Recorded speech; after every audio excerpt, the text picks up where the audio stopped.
Témoignage très émouvant de l'apôtre Paul. Le témoignage de Paul de Tarse est l'un des plus importants et influents dans l'histoire du christianisme.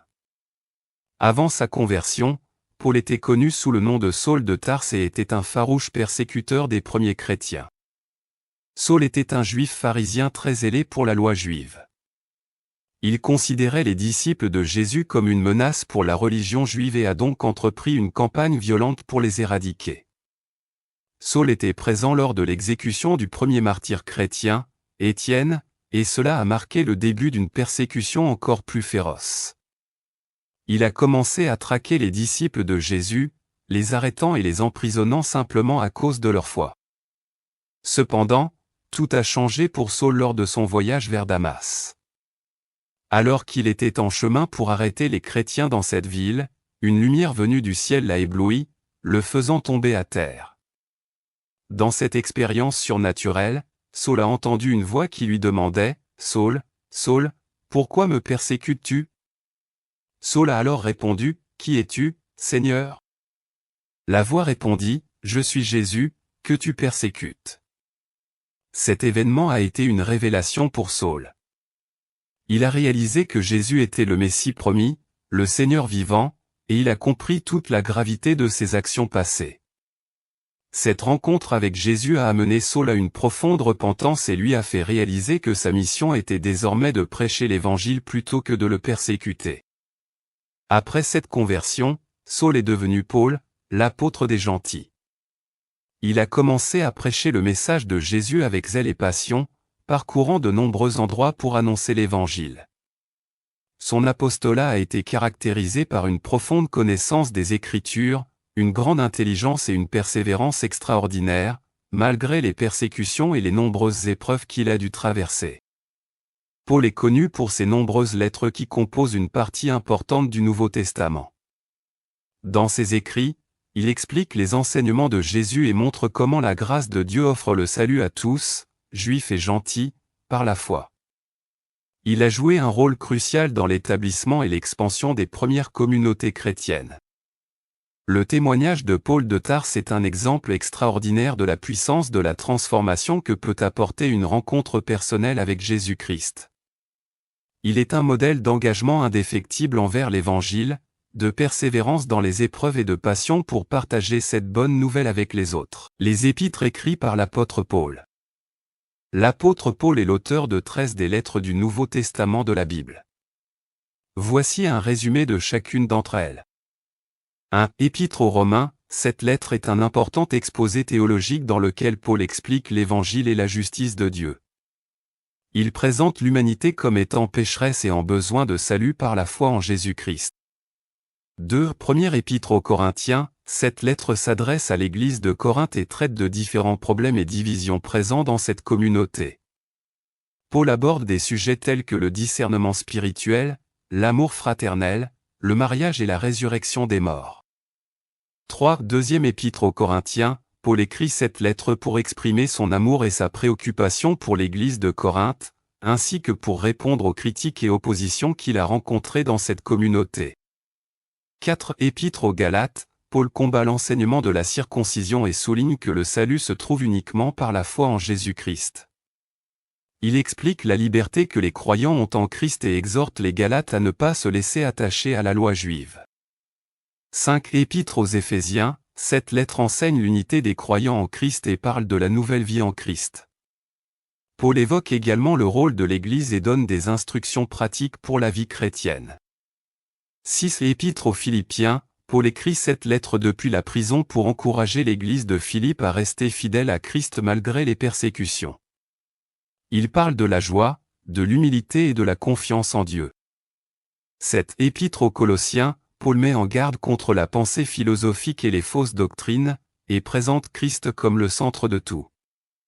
Il parle de la souveraineté de Christ, de la sanctification et de l'amour. 8. Première épître aux Thessaloniciens, ce sont des encouragements et des exhortations pour l'Église de Thessalonique, notamment concernant l'espoir de la seconde venue de Christ et la conduite chrétienne. 9. Deuxième épître aux Thessaloniciens, cette lettre aborde les affirmations erronées sur la seconde venue de Christ et encourage les croyants à rester forts dans la foi. 10. Première épître à Timothée, Paul écrit à Timothée, un jeune dirigeant de l'Église, pour donner des conseils sur le ministère, le comportement et l'enseignement saint dans la communauté. 11. Deuxième épître à Timothée, Paul écrit cette lettre à Timothée peu avant son martyre, l'encourageant à rester ferme dans la foi et à persévérer dans le ministère. 12. L'épître à Tite, cette lettre est adressée à Tite, un autre collaborateur de Paul, et donne des instructions sur l'organisation de l'Église, la conduite des anciens et la saine doctrine. 13. L'épître à Philémon, Paul écrit cette lettre à Philémon concernant l'esclave fugitif, Onésime, pour demander à Philémon de le pardonner et de le recevoir comme un frère en Christ. Ces 13 épîtres de Paul sont riches en enseignements théologiques, conseils pratiques et encouragements pour les premières communautés chrétiennes et continuent d'être une source d'inspiration pour les chrétiens aujourd'hui. Les principaux voyages missionnaires de l'apôtre Paul. L'apôtre Paul a entrepris plusieurs voyages missionnaires au cours de sa vie, visant à prêcher l'Évangile et à établir des communautés chrétiennes dans différentes régions. Voici une liste de ses principaux voyages missionnaires. 1. Premier voyage missionnaire, environ 46 à 48 après Jésus-Christ. Paul, accompagné de Barnabas, part de l'église d'Antioche pour Chypre, où il proclame l'Évangile dans les synagogues. Il se rend ensuite en Asie mineure, actuelle Turquie, visitant des villes telles que Pergée, Antioche de Pisidie, Iconium et Derbe. Paul effectue plusieurs guérisons miraculeuses et voit de nombreux convertis rejoindre la foi chrétienne. 2. Deuxième voyage missionnaire, environ 49 à 52 après Jésus-Christ. Paul entreprend son deuxième voyage avec Silas, après une dispute avec Barnabas. Il visite des communautés déjà établies lors du premier voyage et se rend ensuite en Macédoine. Il passe par Philippe, Thessalonique et Bérée, où il rencontre des oppositions et des persécutions.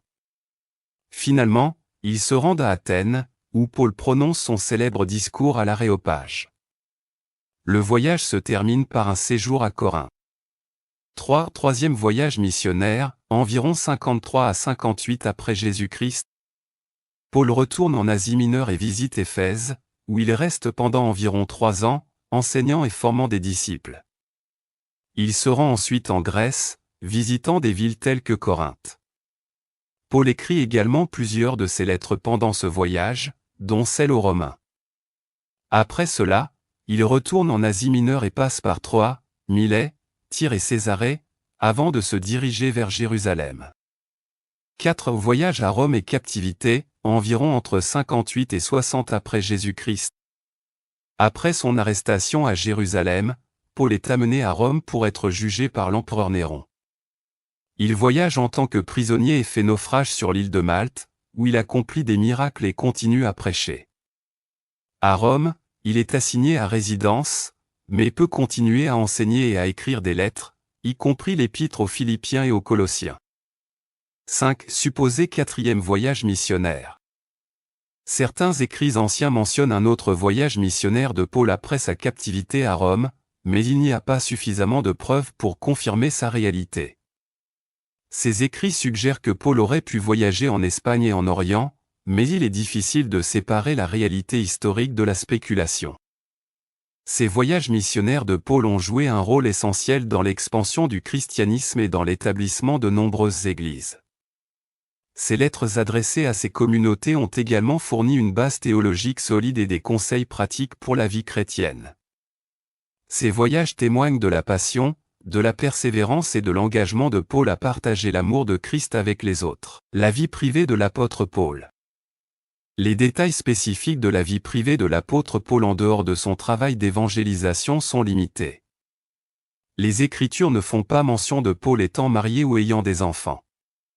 Dans ses lettres, Paul parle de sa situation de célibataire et recommande même le célibat pour ceux qui ont la capacité de le supporter tout en se consacrant entièrement à servir le Seigneur, 1 Corinthiens 7, 7-8. Avant sa conversion, Paul était un juif pharisien zélé et il est possible qu'il ait été marié, étant donné que le mariage était courant et valorisé dans la culture juive de l'époque.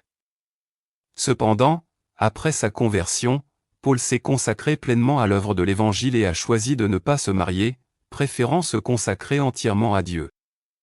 Quant à son métier, Il est mentionné dans les Écritures que Paul était un fabricant de tentes ou un fabricant de toiles, Actes 18, 1-3. C'était une profession commune dans la région où il vivait, et il utilisait ses compétences pour subvenir à ses besoins au lieu de dépendre entièrement des ressources des églises qu'il visitait. Paul était aussi un pharisien érudit et un expert de la loi juive avant sa conversion, ce qui indique qu'il avait reçu une éducation formelle dans son passé. Ces informations nous montrent que la vie privée de Paul était fondamentalement orientée vers son engagement envers l'Évangile et son désir passionné de partager la bonne nouvelle avec le monde. Sa vie était marquée par un dévouement total à Jésus-Christ et à son ministère, renonçant aux liens familiaux et aux aspirations matérielles pour se consacrer pleinement à l'expansion du royaume de Dieu. La mort de l'apôtre Paul. La mort de l'apôtre Paul est décrite dans les traditions et écrits anciens, bien qu'il n'y ait pas de détails précis dans les Écritures sur les circonstances exactes de sa mort. Voici ce que nous savons à partir des sources historiques. Selon la tradition, Paul a été arrêté à Rome pendant le règne de l'empereur Néron. Il aurait été emprisonné pour sa foi et pour sa proclamation de l'Évangile. Il est dit qu'il aurait été emprisonné à plusieurs reprises au cours de sa vie, mais son arrestation finale à Rome a conduit à son exécution. L'histoire raconte que Paul a été condamné à mort par décapitation, une méthode d'exécution habituelle pour les citoyens romains. Cette tradition est basée sur une lettre de l'Église primitive, écrite par Clément de Rome, qui mentionne que Paul a été martyrisé par les autorités à Rome. Il est probable que Paul ait été exécuté vers la fin des années 60 ou au début des années 70, bien que les dates exactes restent incertaines. Certaines sources soutiennent que l'exécution de Paul aurait eu lieu pendant la persécution des chrétiens sous Néron, après le grand incendie de Rome en 64. Cependant, cela n'est pas certain et d'autres spéculations existent. La mort de Paul a été considérée comme un témoignage de sa fidélité à Christ et de son engagement envers son ministère malgré les persécutions et les épreuves. Il est considéré comme l'un des plus grands apôtres du christianisme et son martyre a renforcé sa réputation de défenseur de la foi. Il convient de noter que les détails exacts de la mort de Paul sont entourés de légendes et de traditions, et il peut y avoir différentes interprétations selon les sources historiques. Ce que nous retenons, c'est que Paul a donné sa vie pour l'Évangile et a témoigné de sa foi jusqu'à la fin, tout en inspirant les chrétiens à travers ses lettres et son exemple. Est-il vrai que Paul a été crucifié à la croix renversée? Il n'y a pas de preuves historiques solides soutenant l'affirmation que l'apôtre Paul aurait été crucifié sur une croix renversée. Cette tradition, qui semble être basée sur des écrits apocryphes du IIe ou du IIIe siècle, est largement considérée comme une légende ou une invention ultérieure. Selon les sources historiques, la mort de Paul a été causée par décapitation. Une lettre de l'Église primitive, écrite par Clément de Rome au Ier siècle, mentionne que Paul a été martyrisé par les autorités romaines à Rome. Bien que la méthode exacte de son exécution ne soit pas spécifiée, la décapitation était une méthode d'exécution couramment utilisée pour les citoyens romains. Il est important de noter que les détails exacts de la mort de Paul ne sont pas clairement enregistrés dans les Écritures canoniques, et la plupart des informations sur sa mort proviennent de sources historiques ultérieures. Par conséquent, il est nécessaire d'être prudent dans l'interprétation des diverses traditions et légendes entourant la mort de Paul. Dans l'ensemble, cependant, la tradition généralement acceptée de sa mort est qu'il a été martyrisé par décapitation à Rome pour sa foi en Jésus-Christ.